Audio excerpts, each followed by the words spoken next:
Hey team, welcome back to the Student Paramedic Podcast Research Mini-Series.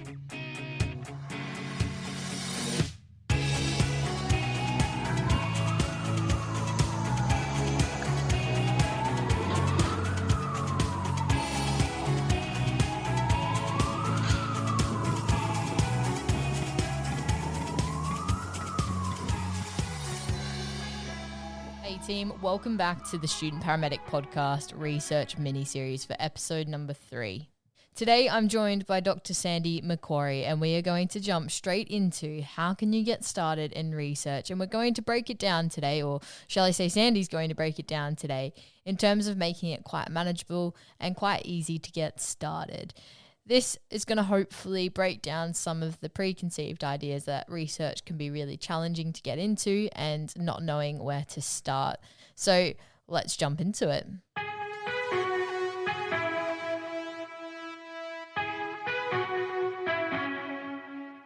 I'd be interested in knowing, as a podcast creator, of which I'm not, but you are, what the impact has been of the Student Paramedic podcast on your listeners whom are paramedics. Wouldn't that be cool? It sounds kind of like a research kind of theme, doesn't it? It does sound like a research theme, yes. Well, you're going to let go of the yellow rope now. Let's say, I would really want to know the answer to that question, because you've got hundreds of thousands of downloads. You probably get comments and all those sorts of things. But how do you know that it changed, that someone learned something, that there was a new neural associations, and that practice has changed because of what you did over the air? I think you should research it, and I'm ready to help you. Okay, help me get started, Sandy. All right. Do you think you have enough information that you'd want to formulate a research question? And is that where you want to start?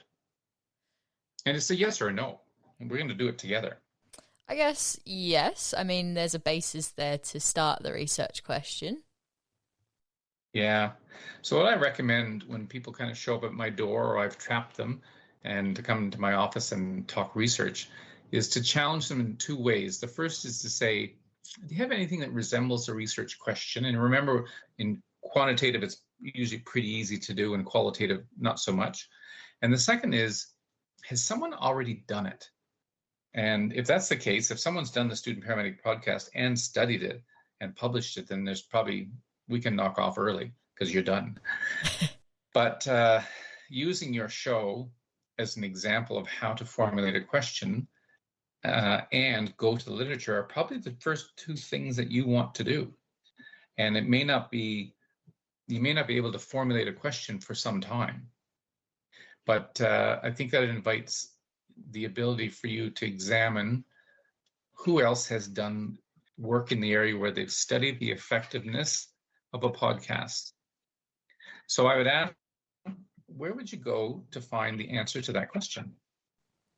I would go and have a look on some online databases to see if there's any previous studies or research. Absolutely. So let's be very specific, though. How are you going to do that? Would I be formulating my PICO question now, or just do a general search? Maybe.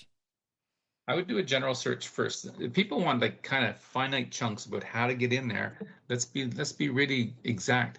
I would start with something as simple as a Google search on paramedic podcasts, student paramedic podcasts, and see what the web spits out, number one. And the kind of what you would want to chase down, I believe, would be student paramedic podcast as a educational tool. And that, so you put in student podcast educational tool, and I put the suffix scholarly articles at the end, and it's only going to bring up articles. And so it'll kick out everything it finds in Google Scholar. And what a great place to start. And your Saturday afternoon is finding, the first 10 or 20 hits and seeing if they're making sense. And it turns out it has been studied. Not paramedics though, but in other ways, they've looked at podcasts as an effective learning tool. And you've started to do you started to move towards that ability to conduct your own research and create new knowledge. So we'll pause for a second. Although I see how I shaped that. That was really good. We've shaped it into something that's relevant to you. I think it is. You've been doing this for a while, and you do a great job at it. You've allowed me to suggest an area that you could explore, and that is the use of your podcast as an educational tool for paramedics and others. And further, we've suggested between us that we could look in the kind of the World Wide Web of things, do a quick search and do a more specific search using the suffix scholarly articles at the end and see what pops up. And I'm telling you, there will be some, I'm sure, predicting that say that there's really good evidence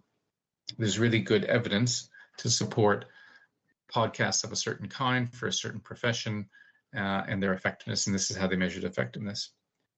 Wow, you're going much faster than I thought you were going to go. It's great to have someone on my shoulder just helping me out here, Sandy. Well, if I were you, I would be studying that podcast, but that's just me. So what we want to do across these shows is we can talk abstract all you want, but if it gets to the point where what do I have to do next, or what should I do next, we want to be able to suggest some things that you can do next. That raises, you use the term PICO, and really when we talk research, we always think about randomized controlled trials with hypotheses, and drug A is better than drug B, and we do a PICO question that will start to inform us about how to frame our research project, population intervention, comparator, and outcome. In your case, we're just trying to find if there's a way to measure if learning has taken place with your listeners. So that would be, you could populate the PICO like that, understanding you're doing a type of research, not so much a randomized controlled trial where it's drug A versus drug B, for instance, but you're essentially painting a descriptive profile of the into your podcast, perhaps over a period of a year, and if their attitudes towards things have either changed or are measurably different. And you'd use quantitative tools, perhaps, number scales and things like that, or qualitative tools where you would interview them and be able to understand they all have these same things in common. They're talking about how their study habits have improved after listening to these particular episodes. So that's nudging it a little bit further along, and then you go back to the literature and read some more. I would go back to the literature and read. If I found a paper that I liked, I would go through its reference list and get those papers, and so on and so on. And it took me a long time to do this, as you build that library, and I'm recommending to everyone to get either EndNote or Zotero or Mendeley to start to kind of keep track of these papers, is that you'll start to see the same groups of people, and you'll start to see the same theories, and you'll start to see the same methodologies or variations. And all of that will help you in terms of being able to create what is going to be a research question with a theoretical framework and a conceptual framework, which is, getting pointier and pointier. So we'll pause for a moment, let that sink in. You probably want to do this project now, don't you? I actually do, yeah. I was thinking about it. No, and it's not a matter of, and for the folks that are listening, this is just simply such a good exemplar, because I've chosen to engage you, Alex, in something that you're very close to and passionate about, which is the podcast, in a way that, and at the same time, sparking your imagination, which is how I've worked with these students, and we talked about it in another episode, over the many years, and got them to be very successful in what they did. Yeah. Okay. So I think to start off, to recap, is you're searching for something to do research on. We know that there's all kinds of clinical stuff that will be available to us. It's just there. But underneath it all, I'm advocating that you have a passion or a strong interest in the question or the thing that you want to study. And without it, it's really hard.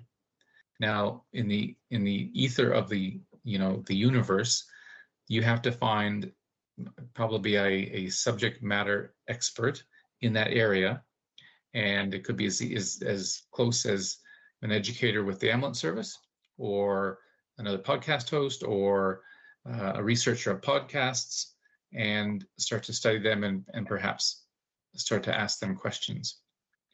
When I was formulating my research questions for my PhD, I like literally for months I would wander up and down the hall and just stop in people's offices and just say, I want to show you my research question. I want to talk about it. And then I'd leave and then come back and they'd give me feedback. So that took me the longest period of time because I wanted to study fatigue and paramedics and if a gym intervention would make them better paramedics. And that's not what I ended up doing, but that was the start of my question. So you would expect your research question to evolve. You would expect that you can find readily, like fast, you can find some research to support either way, in terms of paramedic podcasts as an educational tool. The other thing I advocate for students, and I'm being very finite here, is to go on Google Scholar and set up Google Scholar alerts. And I do this, I've done it for years. When I get a new student, I'll say, find the key terms in your search area, put them into Google Scholar, and you get the publication like the day it comes out. You'll get it months before you'd normally even find it. So I have 5 keywords: paramedic and stress and heart rate variability and another one. And every Monday I've got 7 new articles to look at. Now I may not save any of them, but over the years I've saved many, many, many. And the other thing that I do is, and when you have Abby Little on as your guest, that was one of the first things I told her to do, and she's doing the same thing. So you could do that. And as you're on standby somewhere, if there's ever such a thing, your Google alerts will come in, the latest in the scholarly articles will pop up, and you go, wow, here's one on a podcast where they measured it in second-year paramedicine students in Peru. Perfect. All right, and that would help inform you. So think about your question, take that first dive into the literature, think about whether we'll talk about methodology perhaps in another one, but think about those and think about getting on the leading edge, which is for me is Google Scholar alerts, so you can see what's coming out immediately. And then start bouncing your idea off people and find that subject matter expert who is as anxious as you are to explore it more. If you find that it's not resonating with the people that you're talking with, then cast the net wider, or think, does this need to be refined, or is there somewhere, because all research in one form or another will have either a formal or a kind of informal supervisory team. For me, as a new early career researcher, I find the senior members of the research team mentor me, and it works out well. I am a supervisor for honors and for masters and for PhDs.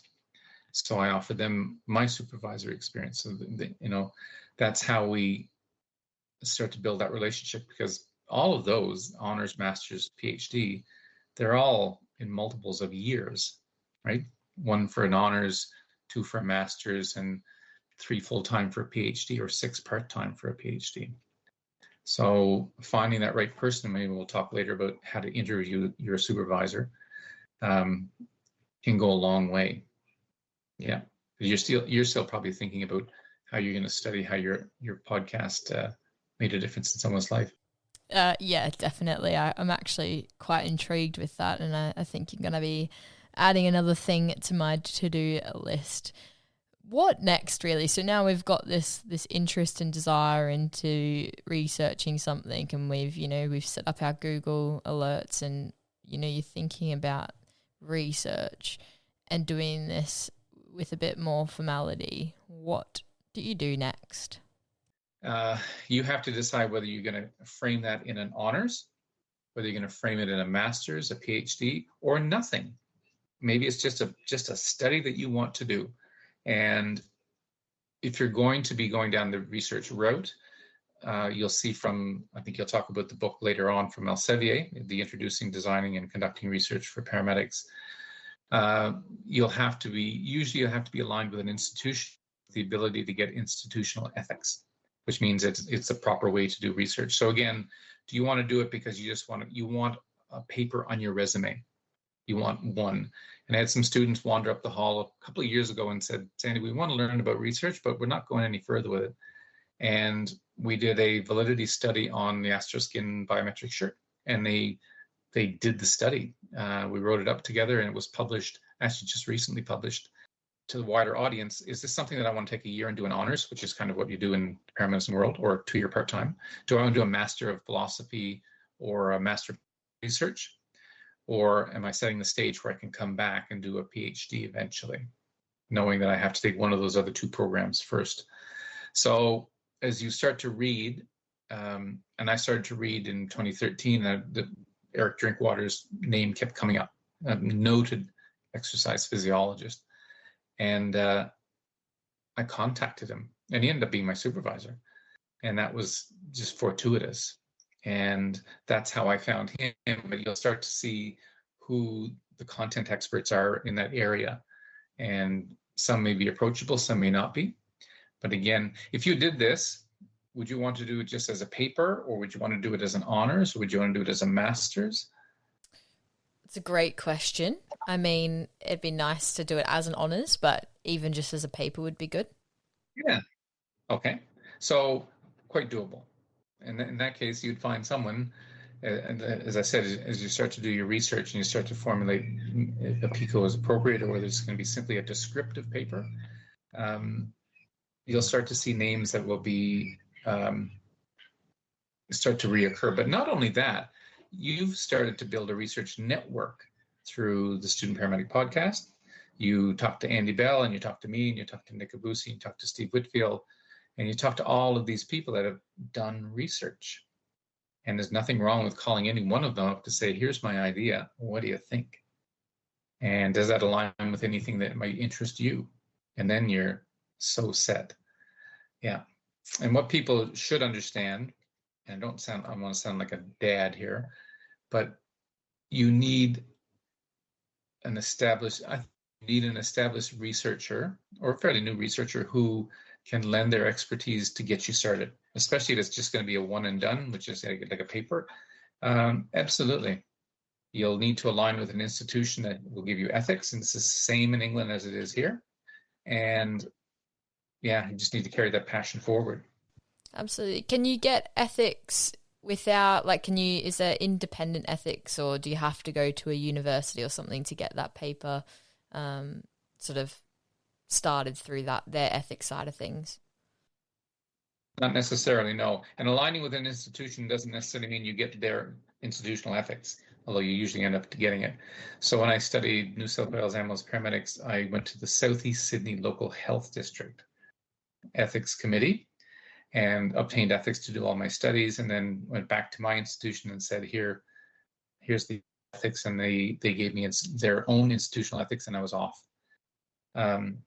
Ethics is important. Ethics is important because there has been some pretty dodgy research done over the years, and understanding the ethical responsibilities of researcher, participant, supervisor, research team, how money is handled, how you can't take pictures of your participants, things like that. It's perfect. It's perfect. And they're not meant to stop you from doing research, but they're meant to stop you from doing dodgy research, which you don't want. Yeah, I can see how ethics is really important in that situation. It's good to know that you can get ethics through other independent sources. But you've got me thinking about a lot of things now, Sandy. You definitely do, as you mentioned before, spark imagination. So it's quite exciting. It's real. It's something you could do. Absolutely. And it's great to not just think about research as this idea, but rather actually putting some context behind it. And and making it interesting. Like for me, that does make me think about it and does make me think, oh, actually, do I want to do this study? This sounds really interesting. And yeah, it's nice. I wouldn't have thought to do that myself. And if nothing else, I'd still pop those terms into Google, including the scholarly article part, and see what others have done. And maybe that would kind of say, oh, all right, that's good to know. Because then you have to figure out if yours is I'm going to measure something, I'm going to measure change in behavior in my listeners, those that want to, then if you see glaringly that it's not been done, then there's this is the other thing too, is when you're doing research, if you're starting to find 17 other podcasts that have been studied in the same way, then you need to pivot. And that means move away from the original research question to say, maybe I'll try a different methodology, or maybe I'll reframe the question so it looks like this, or maybe I'll do it for 2 years, or maybe I'll just do it as a cross-sectional, like just one day. And, that's what you get from reading. And in another podcast, probably we'll have to talk about how to appraise the quality of the literature that you're reading. I know that we all go to Google University, but believe it or not everything that's on the internet is true or of sufficient rigor for us to do our, to jump off into our research question. So I think framing it in terms of something that you can actually envision, and so what I'm trying to do is extend this to your listeners, is the way you start. And you start to have this dabble in the literature, and we talked about how to do that. And we started to talk about how to make the net a little bit wider in terms of, as you started talking about, go to database by database and figure out if you want to do some, maybe for you, all you want to do is a systematic literature review of podcasts as an educational tool. That's a paper right there. And that's where we'll talk about systematic reviews, but they follow a format. They're incredibly valuable pieces of information. And they're really, when you're an honors or a master's or a PhD, that's one of the first things that you publish is the results of your findings from the literature. And refine your question, go up and down the hall, and that brings you kind of to the next steps of research. Awesome. I think that's a fantastic introduction into how to get started. I would agree. Yeah. I think you've got a project to do. Sounds good. I'll add it to my list of things to do. But no, it's really exciting. And I hope that gives people that are listening, whether that be as a student, as a grad, or, a few years in, just this idea of, it's not unachievable, it's not unattainable. You can just get that idea started, find something that interests you and get moving on it. So I think that's really a great way to get started on it. That is our first bite-sized episode into our research mini-series. The next episode is going to be on research methodology and actually how to design your research around that question or interest that you've got. So we hope that you've enjoyed this episode and hopefully it's changed some of your mindset towards it. Please keep an eye out on our social media in regards to how to get your hands on one of the copies of the Introducing, Designing and Conducting Research for Paramedics in order to help you go through more of the topics that we discussed today on this episode and in our future episodes as well. We've partnered up with Elsevier and they have been very kind in letting us have 5 copies of this textbook to give away to our lucky listeners. So please keep an eye out for that. If you've got any further questions, please reach out to us via social media or through our email, which is the studentparamedicpodcast@gmail.com. And please reach out to Dr. Sandy Macquarie and his details will be down below in the show notes.